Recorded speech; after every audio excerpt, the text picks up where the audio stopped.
I'd like to quickly share another learning experience for me, another embarrassing learning experience for me. But early on, when I bought this boat about 5 years ago, something like that, I played around with most of the systems that I could find, including the anchor.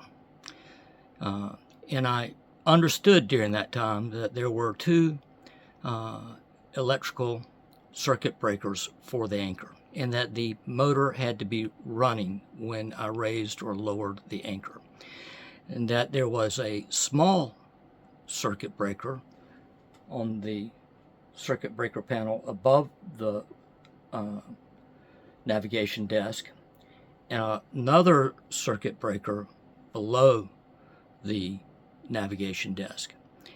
And I'm not sure that I fully understood the relationship between the two, that the one is the low voltage. I believe that it controls I think it's a solenoid that turns the motor on and off, or allows the motor to turn on and off. And then there's a high voltage circuit breaker that actually operates the motor. And of course, if either one of them trips, I think that the system stops working.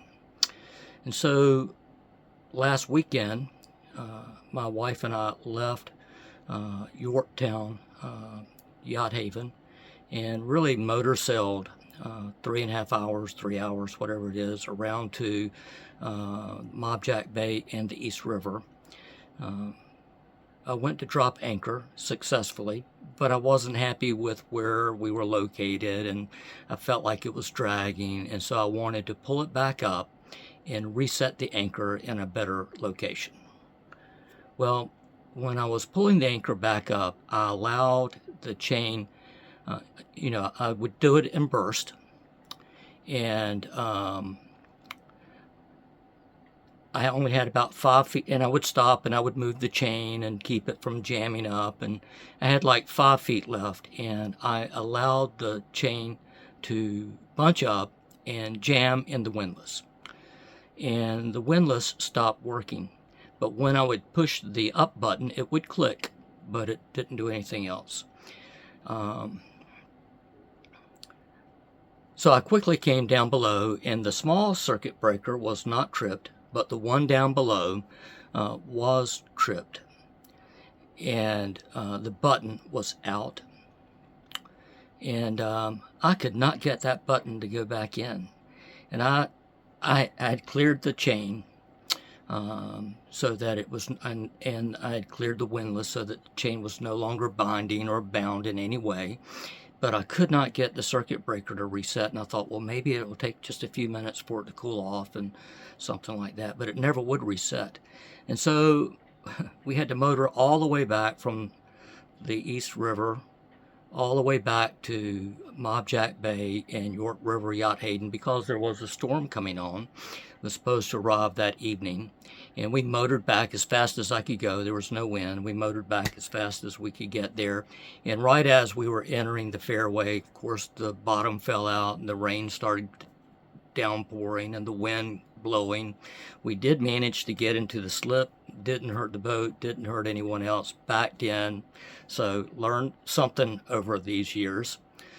And that night, as I was sitting there thinking about what was wrong with my windlass and looking up on YouTube and searching for the cost of a new windlass motor and all that stuff, the light bulb went off. And I remembered that to reset the heavy circuit breaker down below the navigation desk, you actually have to flip the little lever up, and that resets it. It's not the button resetting it, it's the lever going up. And so I had forgotten that. I knew it, but I had forgotten it, and I managed to remember it that night. So of course the next morning I started the motor. I reset the circuit. I had already reset the circuit breaker down below, tested the windlass, everything working properly.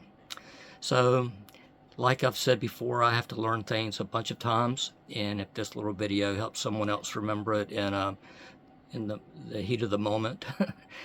Don't forget to check the circuit breaker, the high voltage circuit breaker for your windlass. And in fact, when the clicking occurs, that indicates, of course, that the low voltage circuit breaker is fine. You need to check the high voltage one. And by the way, if I've got my terminology wrong on high voltage, low voltage, and all that stuff, please forgive me. Just correct me in the comments. But I hope that this may help someone else remember my error, so that if they have that moment, they will not be like me and have to motor back 3.5 hours to find a safe harbor. Thank you. Have a nice sail.